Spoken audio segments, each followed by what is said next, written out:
Et bonjour tout le monde, j'espère que vous allez bien. Dans cette vidéo, on va voir ensemble un exercice sur la fonction exponentielle.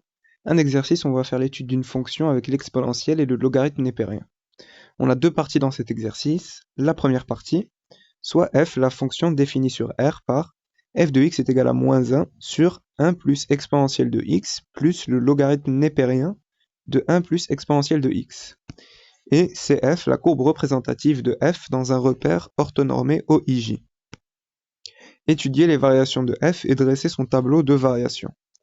Alors pour répondre à cette question, on va devoir calculer la fonction dérivée de f, et avant ça, on va vérifier si f elle est dérivable sur R. Alors quel que soit x dans R, f de x est égal à, alors ça c'est l'expression de f. Ici on voit qu'on a plusieurs fonctions.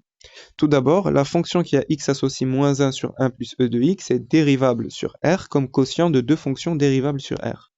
Ici, on voit qu'on a la fonction qui a x associe moins 1. Cette fonction est dérivable sur R, c'est une fonction constante. Et la fonction qui a x associe 1 plus e de x, alors c'est une fonction qui est dérivable sur R, et elle est strictement positive. 1 plus e de x est strictement positif, donc au dénominateur, on aura toujours quelque chose différent de 0. Donc tout ça, c'est dérivable sur R. Et ici, alors ici, on voit qu'on a la composée de deux fonctions. La fonction qui a x associé 1 plus e de x et la fonction logarithme népérien. Alors ici, la fonction qui a x associé ln de 1 plus e de x est dérivable sur R, car 1 plus e de x est strictement positif pour tout x dans R. Alors 1 plus e de x, c'est une fonction qui est dérivable sur R, et le logarithme népérien, il est dérivable sur R étoile plus, sur 0 ouvert plus l'infini. Et comme ça, c'est toujours strictement supérieur à 0, alors on pourra dire que ln de 1 plus e de x est dérivable sur R pour tout x dans R. Donc ça, c'est dérivable sur R et ça aussi. Donc la fonction f qui a x associe 1 sur 1 plus e de x plus ln de 1 plus e de x est dérivable sur R comme somme de deux fonctions dérivables sur R. Très bien. Maintenant, on passe au calcul de la dérivée. Alors pour tout x dans R, on a f' de x. Alors ça va être la dérivée de moins 1 sur 1 plus e de x, plus la dérivée de ln de 1 plus e de x. Alors ici, on voit qu'on a quelque chose de la forme u sur v. Donc sa dérivée, ça va être de la forme u'v moins uv' sur v carré. Alors ici, si on considère que u c'est ça et v c'est ça, alors on aura la dérivée de u, donc moins 1', fois v, 1 plus e de x, moins u, donc moins 1, fois la dérivée de v, donc la dérivée de 1 plus e de x, sur v carré, donc 1 plus e de x au carré. Plus, alors, pour calculer la dérivée de ça, alors on a une composée de deux fonctions de la forme f de g de x. Alors, la dérivée de f de g de x, c'est f' de g de x fois g' de x. Ici, si on considère que f c'est ln et que g c'est 1 plus e de x, alors la dérivée de ln de x c'est 1 sur x. Donc f' de g de x, ça va être 1 sur 1 plus e de x, fois la dérivée de 1 plus e de x. Alors maintenant, si on calcule ça, la dérivée de moins 1, c'est 0. Donc on aura 0 fois ça, c'est-à-dire 0, moins 1, donc plus la dérivée de 1 plus e de x. Alors la dérivée de exponentielle de x, c'est exponentielle de x. Et la dérivée de 1, c'est 0. Donc e de x plus 0, c'est-à-dire e de x, sur 1 plus e de x au carré, donc voilà. Et ici, la dérivée de 1 plus e de x, donc c'est e de x. Ça, c'est strictement positif, ça aussi. Donc, tout ça va être strictement positif. Alors, on peut mettre au même dénominateur, ça va nous aider pour les calculs par la suite. Alors ici, pour mettre au même dénominateur, on va essayer de tout mettre avec comme dénominateur 1 plus e de x au carré. Donc ici, on va multiplier par 1 plus e de x. On multiplie au dénominateur par ce nombre, donc même au numérateur. Donc 1 plus e de x au carré. Et ici, exponentielle de x, facteur de 1 plus e de x. On développe. Alors, e de x fois 1, donc e de x, et e de x fois e de x, ça nous fait e de 2x. e de x plus e de x, c'est la même chose que 2 fois e de x. Alors, ça c'est strictement positif, ça aussi. Donc, toute la fraction va être strictement positive. Donc, f' de x est strictement positif pour tout x dans R. Ça veut donc dire que notre fonction f est strictement croissante sur R. Et si on fait le tableau de variation, alors f elle est définie sur moins l'infini plus l'infini, f' est strictement positif, et f est strictement croissante. Il nous reste plus qu'à calculer les limites aux bornes. Alors en moins l'infini, alors la limite, ça va être, alors ça, moins 1 sur 1 plus e de x, quand x tend vers moins l'infini, e de x tend vers 0. Ça, il faut le connaître, la limite quand x tend vers moins l'infini de e de x, c'est 0. Donc ici, on aura 1 plus e de x, ça va tendre vers 1, donc moins 1 sur 1, c'est-à-dire moins 1. Et ln de 1 plus e de x, alors quand x tend vers moins l'infini, e de x tend vers 0, donc tout ça, ça va tendre vers 1. Et donc, comme le logarithme n'est pas un continu en 1, c'est une condition importante, ça tend vers 1. Et comme ln est continu en 1, alors on peut dire ln de 1. Alors ln de 1 c'est 0, donc il va nous rester moins 1. Donc en moins l'infini, la limite de f de x c'est moins 1. Donc on peut le mettre. Ici on aura moins 1. Et alors en plus l'infini, la limite quand x tend vers plus l'infini, alors de f de x, donc ça c'est l'expression de f de x. Alors ça, e de x, ça va tendre vers plus l'infini. Donc 1 plus l'infini, c'est plus l'infini. Moins 1 sur l'infini, c'est-à-dire 0. Un nombre divisé par l'infini, ça va nous faire 0. Et la limite de ça quand x tend vers plus l'infini, alors e de x, ça tend vers plus l'infini. Donc 1 plus l'infini, c'est-à-dire plus l'infini. Alors ln n'est pas continu en plus l'infini, bien sûr. Donc on ne pourra pas directement conclure. Alors l'idée, ça va être de réécrire ça autrement. On pourra faire appel à cette formule-là. Ln de a fois b est égal à ln de a, donc ce nombre, plus, le fois devient plus, ln de b, donc ln de ce nombre. Alors il faut qu'on fasse apparaître un produit à l'intérieur de la parenthèse. Donc l'idée, ça va être de factoriser par e de x. On aura e de x facteur de 1 sur e de x plus 1. Alors maintenant, on peut séparer ça d'après cette formule. On aura ln de e de x plus ln de 1 sur x, 1 sur exponentielle de x plus 1. ln de e de x, alors ln et exponentielle, ce sont des fonctions réciproques, donc on peut les enlever. On aura x plus ln de 1 sur e de x plus 1. Maintenant, on peut calculer la limite. Alors, quand x tend vers plus l'infini, on aura exponentielle de x qui tend vers plus l'infini. 1 sur plus l'infini, c'est 0. Et 0 plus 1, donc 1. Donc, comme tout ça, ça tend vers 1, et que ln est continu en 1, donc on pourra dire ln de 1. Et quand x tend vers plus l'infini, donc x, ça va tendre vers plus l'infini plus 0, donc plus l'infini. Donc voilà, la limite quand x tend vers plus l'infini de f de x, c'est 0 plus l'infini, c'est-à-dire plus l'infini. Donc on pourra revenir au tableau de variation et mettre ici plus l'infini. Très bien. Alors maintenant, la question suivante, étudier la concavité de CF, donc de la courbe CF. Alors pour savoir si la courbe elle est convexe ou bien concave, on va devoir calculer la dérivée seconde. Donc la dérivée de la dérivée. Alors nous on avait trouvé que f' de x c'était ça. Donc on va voir si ça c'est dérivable, sur R bien sûr. Alors, la fonction qui a x associe 2e de x plus e de 2x, alors bien sûr elle est dérivable sur R. Ça c'est dérivable sur R, ça aussi, donc leur somme elle est dérivable sur R. Et la fonction qui a x associe 1 plus e de x au carré, elle aussi elle est dérivable sur R, composée de deux fonctions, dérivable sur R, avec 1 plus e de x qui est strictement positif. Donc 1 plus e de x au carré va être strictement positif. Très bien. Alors on aura donc f qui est deux fois dérivable sur R. Alors on calcule la dérivée seconde, f seconde de x. Alors ici, on a une fonction de la forme u sur v. Donc la dérivée va être de la forme u'v moins uv' sur v carré. Alors si on considère que u c'est ça et v c'est ça, donc la dérivée de 2e de x plus e de 2x fois v, donc 1 plus e de x au carré, moins u, donc u c'est ça, fois la dérivée de v, donc v on a dit que c'est 1 plus e de x au carré, donc sa dérivée, sur v carré. Alors v, on a dit que c'était 1 plus e de x au carré, donc le tout au carré.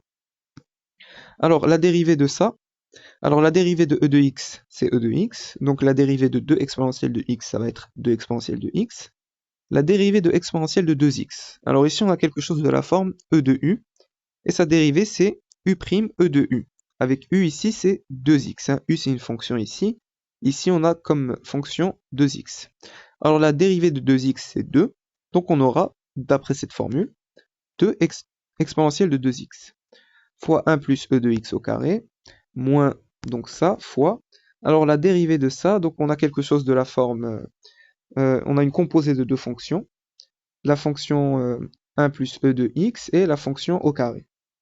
Alors la dérivée de f de g de x, c'est f' de g de x fois g' de x.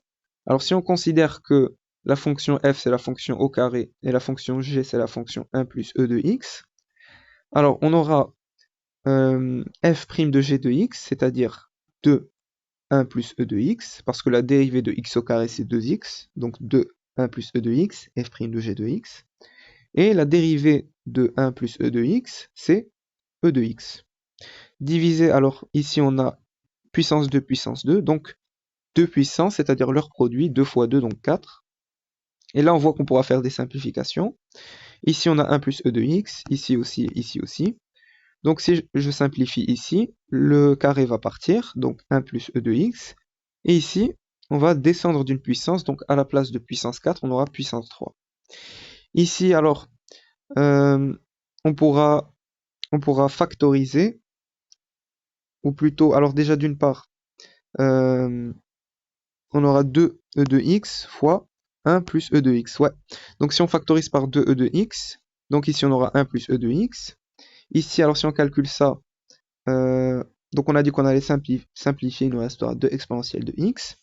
Facteur en commun, donc on peut factoriser. 2 exponentielle de x, facteur de, alors ça fois ça, c'est-à-dire 1 plus e de x au carré, moins 2 exponentielle de x. Alors maintenant j'enlève les parenthèses, donc le plus ici avec le moins va devenir moins. Moins exponentielle de 2x sur 1 plus e de x puissance 3. Très bien, alors maintenant je développe. Ici on a une identité remarquable, a plus b au carré. Donc 1 au carré, plus 2 fois 1 fois e de x, donc 2e de x, plus e de x au carré, donc e de 2x, moins 2e de x, voilà, moins e de 2x, voilà. Et ici on aura des simplifications. Donc ça va partir avec ça, 2e de x moins 2e de x, et exponentielle de 2x moins exponentielle de 2x. Et il ne restera plus que 1 au carré, donc je peux l'enlever. Donc 2e de x sur 1 plus e de x au cube. Ça c'est strictement positif, bien sûr, ça aussi. Donc toute la fraction sera strictement positive, et donc f seconde de x est strictement positive. Alors comment on interprète ça? Ça veut dire que la courbe CF, elle est convexe sur R. Comme c'est strictement positif, la dérivée seconde, donc la courbe est convexe, et si elle était strictement négative, alors on dirait concave. Donc là c'est strictement positif, donc convexe. Donc voilà. Ensuite, la question B, vérifier que pour tout réel x, on a f de x est égal à moins 1 sur 1 plus e de x plus ln de 1 plus e de moins x. Alors, notre fonction f, donc ça c'est son expression. Ici on voit qu'on a un x en plus, et à la place de e de x, on a e de moins x ici. Donc l'idée, ça va être de factoriser par e de x. Ensuite, on pourra faire appel à cette formule, ln de a fois b est égal à ln de a plus ln de b. Alors on factorise, donc à l'intérieur de la parenthèse, on aura e de x, facteur de 1 sur 1 plus, pardon, 1 sur e de x plus 1, donc e de x sur e de x c'est 1. Et là on voit qu'on a un produit, donc on peut utiliser cette formule. On aura donc ln de e de x plus ln de 1 sur e de x plus 1. Et donc là, je peux réécrire ça comme étant x, ln et exponentielle ce sont des fonctions réciproques. Donc je peux les enlever, j'aurai donc x ici, et là j'ai fait apparaître le x. Et ici, 1 sur e de x, donc 1 sur e de x, c'est la même chose que e de moins x. Donc je peux écrire ça comme étant e de moins x. Et là, j'ai fait apparaître e de moins x. Donc c'est bon. Ça, c'est exactement ça. Et donc, c'est exactement ce qu'il fallait démontrer. Très bien. Alors, étudier les branches infinies de CF. Alors, étudier les branches infinies, ça veut dire calculer les limites, en moins l'infini et en plus l'infini, et interpréter géométriquement les résultats. Alors la limite quand x tend vers moins l'infini de f de x, on l'avait déjà calculé, on avait trouvé moins 1. Et l'interprétation de ça, c'est que la courbe CF admet une asymptote horizontale d'équation y est égale à moins 1, donc ce nombre. Donc au voisinage de moins l'infini bien sûr. Alors ensuite on nous demandera de tracer la courbe, donc on verra on va voir qu'est-ce que ça représente graphiquement. Ensuite, la limite en plus l'infini de f de x, on avait trouvé plus l'infini. Alors la limite quand x tend vers plus l'infini de la fonction f, c'est de f de x, c'est plus l'infini. Alors là, on ne peut pas conclure directement. Pour pouvoir interpréter, il va falloir qu'on passe à l'étape suivante, qui est de calculer la limite quand x tend vers plus l'infini de f de x divisé par x. Alors f de x, je vais le réécrire comme étant sous cette expression-là. Alors c'est ce qu'on avait trouvé dans la question précédente. Ça va nous aider pour calculer la limite et lever la forme indéterminée. Donc l'idée ici, ça va être, pour lever la forme indéterminée, je vais factoriser ici par x. Donc comme je factorise par x, ça je vais le diviser par x. Donc je peux écrire 1 sur x facteur de 1 plus e de x. X divisé par x, c'est 1. Et ça divisé par x, donc voilà. Sur x, bien sûr. Alors maintenant, je peux simplifier. Donc x, ça part avec x. Et là, maintenant, je peux calculer la limite ici. Alors, on va voir la limite de ça. Alors, quand x tend vers plus l'infini, alors on aura ici plus l'infini. Donc, plus l'infini fois plus l'infini, et 1 sur l'infini, c'est-à-dire 0. Et maintenant ça, alors, on a e de moins x ici. Quand x tend vers plus l'infini, e de moins x tend vers 0. Donc tout ça, ça va tendre vers 1. Et comme ln est continu en 1, donc on pourra mettre ln de 1. ln de 1, c'est 0, donc 0 sur l'infini, c'est-à-dire 0. C'est pas une forme indéterminée, 0 sur l'infini. Donc on peut mettre 0. Alors ça tend vers 0. Ça tend vers 0. Donc il ne nous reste plus que 1. Donc la limite quand x tend vers plus l'infini de f de x sur x, c'est 1. Alors maintenant, l'étape suivante, ça va être de calculer la limite quand x tend vers plus l'infini de f de x moins, alors ce nombre-là multiplié par x. Hein. Normalement, la formule c'est f de x moins a de x, avec a le résultat trouvé ici. Ici, notre a c'est 1, donc moins 1 fois x, c'est-à-dire moins x. Alors f de x, je reprends cette expression-là, moins x. Je peux donc simplifier, plus x avec moins x, ça part. Donc, la limite, alors ça tend vers 0, hein. E de x, ça tend vers plus l'infini, 1 plus l'infini, donc plus l'infini, et un nombre divisé par l'infini, ça fait 0. Un nombre sur l'infini, ça fait 0. Ensuite, cette limite, alors quand x tend vers plus l'infini, e de moins x, ça tend vers 0, donc tout ça, ça va tendre vers 1, et comme ln est continu en 1, donc on peut mettre ln de 1, et ln de 1, c'est 0. Donc voilà, ça tend vers 0, ça tend vers 0, et 0 plus 0, c'est-à-dire 0. Très bien. Alors maintenant, je vous ai mis un rappel. La suite, c'est quand on a la limite quand x tend vers l'infini, donc plus ou moins l'infini, de f de x moins ax, et si on trouve un réel b, alors l'interprétation, c'est que C admet une asymptote oblique d'équation y est égal à ax plus b. Donc le a, c'est celui-là, et b, c'est ce nombre ici, au voisinage de plus ou moins l'infini. Très bien. Alors nous, alors on a trouvé ici 0. f de x moins x est égal à 0. Donc notre a ici c'est moins 1, ou plutôt c'est 1, pardon. Notre a c'est 1, et le b ici c'est 0.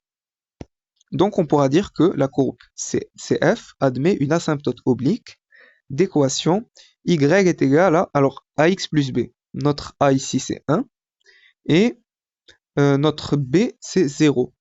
Donc y est égal à 1 fois x plus 0, c'est-à-dire x, au voisinage de plus l'infini. Voilà, c'est bon. Alors ensuite, soit h, la fonction définie par, pour tout x dans R, h de x est égal à f de x moins x. Étudier les variations de h. Alors, on va calculer la dérivée de h. Alors, on va justifier que h est dérivable d'abord. Donc ici, on voit qu'on a deux fonctions, la fonction f et la fonction qui a x associe moins x. Alors, f, elle est dérivable sur R, bien sûr, on l'a déjà démontré. Et la fonction qui a x associe moins x, elle aussi, elle est dérivable sur R par définition. Donc h, elle est dérivable sur R comme somme de deux fonctions dérivables sur R. Hein, f de x plus moins x. F de x est dérivable sur R, moins x est dérivable sur R, donc h est dérivable sur R. Alors on calcule h' de x pour tout x dans R. Alors ça va être f' de x moins x'. Alors f' de x, on l'a déjà calculé, on a trouvé ça. Moins, alors la dérivée de x' c'est 1, donc moins 1. On met au même dénominateur, donc moins 1 je peux le réécrire comme étant moins 1 plus e de x au carré sur 1 plus e de x au carré, pour avoir le même dénominateur. Ici je développe, alors j'enlève directement les parenthèses. Donc on a quelque chose de la forme a plus b, le tout au carré. Donc on aura 1 au carré, c'est-à-dire 1. Alors plus 2 fois 1 fois exponentielle de x, avec le moins, donc on aura moins. On enlève directement les parenthèses, donc moins 2e de x, plus x, plus exponentielle de x au carré, donc exponentielle de 2x, avec le moins ici, donc moins e de 2x. Et là, on a des simplifications. Alors 2e de x moins 2e de x et exponentielle de 2x moins exponentielle de 2x. Donc au final, on aura moins 1 sur 1 plus e de x au carré. Alors ça, c'est strictement positif, et moins 1, c'est strictement négatif. Donc, négatif sur positif, ça nous fait négatif, donc toute cette fraction sera strictement négative. Donc, h' de x est strictement négative, ça veut donc dire que h est strictement décroissante sur R. On peut faire le tableau de variation. Alors, notre domaine de définition, c'est R, donc moins l'infini plus l'infini. H', on a dit qu'elle était négative, et h strictement décroissante. Donc, on doit calculer les limites aux bornes. Alors, la limite quand x tend vers moins l'infini de h de x. Alors, c'est la limite quand x tend vers moins l'infini de f de x moins x. Alors, quand x tend vers moins l'infini, f de x tend vers moins 1, on l'avait déjà calculé.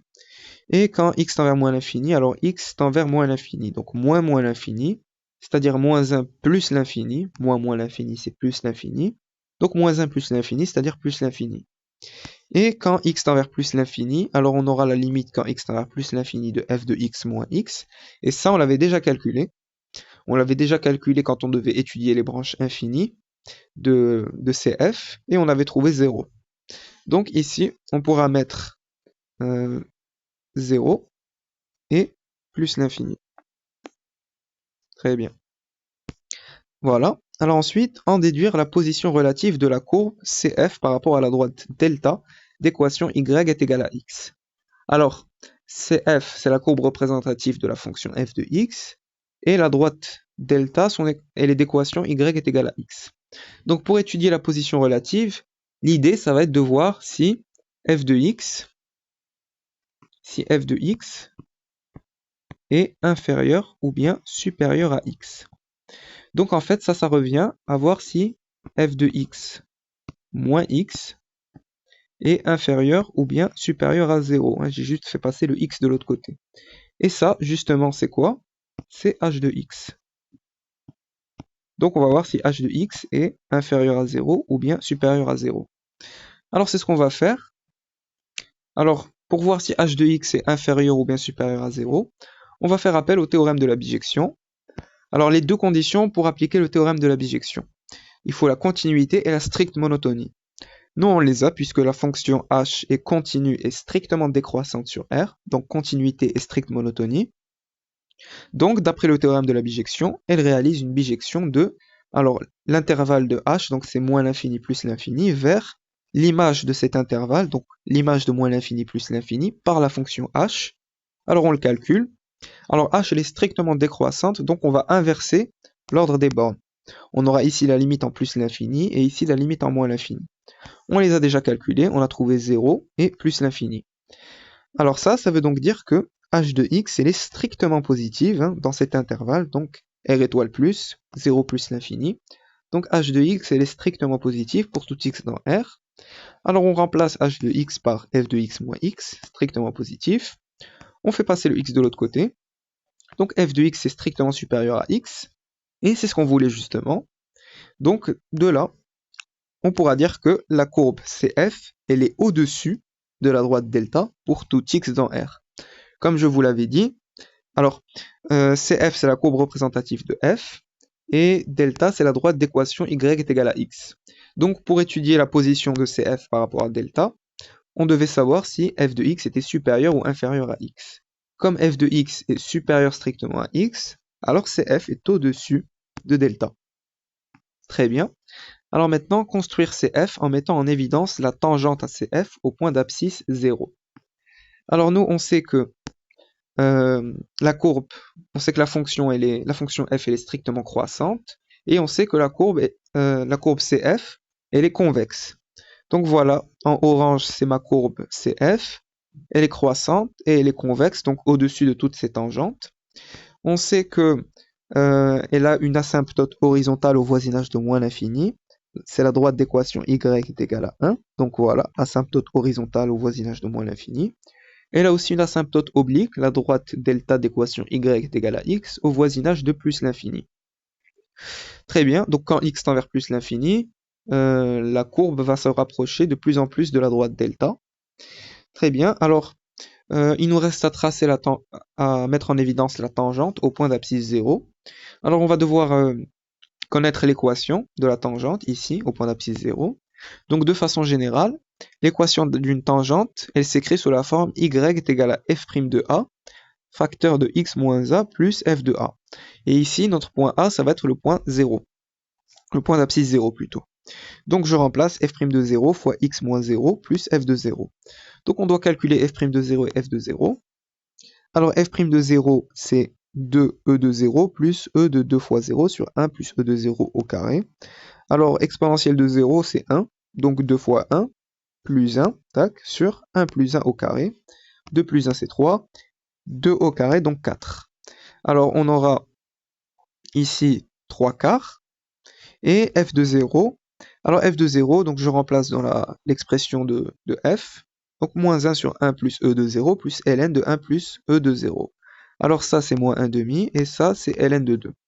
Alors ln de 2 c'est environ 0,69. Donc si je veux placer mon point d'abscisse 0, donc il sera environ ici. Hein. F de 0 il sera approximativement ici. Et donc la tangente je l'ai mise en violet ici. Alors son coefficient directeur c'est 3 quarts. Donc quand on avance de 1, on monte de 3 quarts, donc c'est ça, et quand on recule de 1, on descend de 3 quarts. Donc elle sera elle va donner quelque chose comme ça. Donc voilà, comme la fonction elle est convexe, donc elle reste au-dessus de la tangente. Et donc voilà, on a donc représenté, on a tracé graphiquement la courbe de la fonction f. Très bien. Donc voilà, oui, donc j'ai mis l'équation de la tangente ici. Hein. Y est égal à 3 quarts x plus ln de 2 moins 1 demi. Très bien. Ok, alors maintenant la partie 2. Soit j'ai la fonction définie sur R par g de x est égal à exponentielle de x sur 1 plus e de x plus ln de 1 plus e de x. Et soit gamma, la courbe de g dans le repère OIJ. Alors la première question, vérifiez que pour tout x dans R, g de x est égal à 1 plus f de x. Alors pour montrer ça, alors on va calculer 1 plus f de x et on va voir si on trouve ce résultat-là. Très bien, alors f de x plus 1, donc ça c'est f de x plus 1. Alors l'idée, ça va être de réécrire 1 comme étant 1 plus e de x sur 1 plus e de x, comme ça je mets au même dénominateur avec moins 1 sur 1 plus e de x.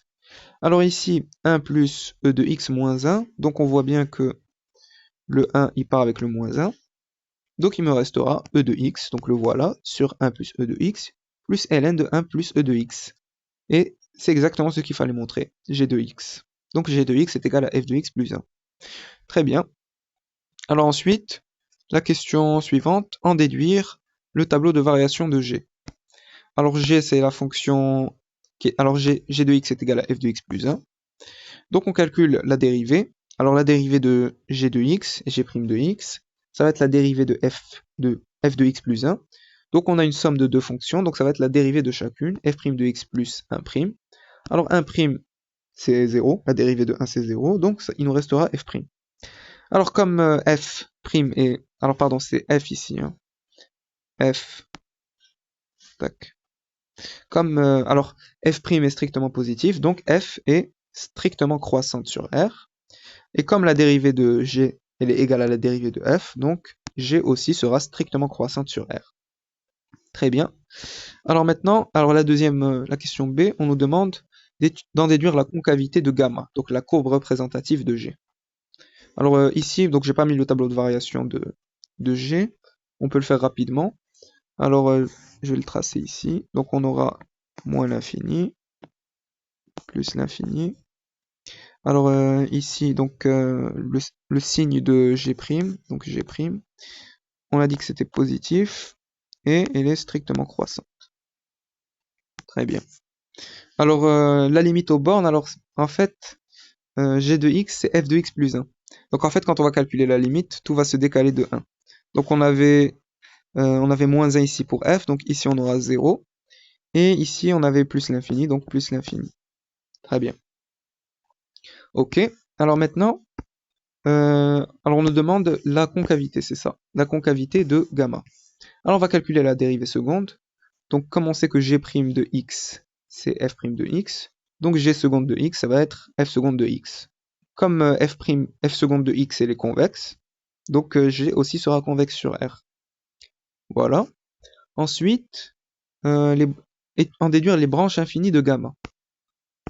Alors, pour cette question, alors la limite quand x tend vers moins l'infini de f de x, on avait trouvé moins 1. Donc, la limite quand x tend vers moins l'infini de g de x, c'est la limite quand x tend vers moins l'infini de f de x plus 1. Alors, f de x, ça tend vers moins 1 plus 1, c'est 0. Donc, c'est pour ça que j'ai mis 0 ici. Et alors, donc voilà, la droite d'équation y est égale à 0 est une asymptote horizontale de gamma. Ok. Alors maintenant, la limite en plus l'infini de f de x moins x, on avait trouvé que c'était 0. Alors maintenant, la limite quand x tend vers plus l'infini, alors g de x, on sait que c'est f de x plus 1.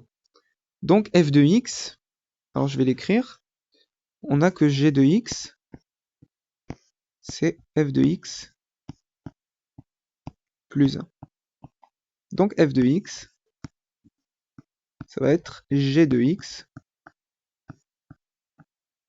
moins 1. Donc, on pourra dire que alors ça, f de x moins x, c'est la même chose que g de x moins 1 moins x. Si je veux mettre des parenthèses, donc je vais changer le signe ici. Moins 1 plus x. Hein. Et quand on enlève les parenthèses, donc on aura bien moins 1 moins x avec les parenthèses 1 plus x. Alors quand x tend vers plus l'infini, alors on aura g de x moins 1 plus x. Alors ça va tendre vers 0 bien sûr. Comme ici. Très bien. Alors, maintenant, ça veut donc dire que, que gamma admet une asymptote oblique d'équation y est égale à x plus 1. C'est pour ça que j'ai mis des parenthèses ici. Comme ça, je peux dire que gamma admet une asymptote oblique d'équation y est égale à x plus 1.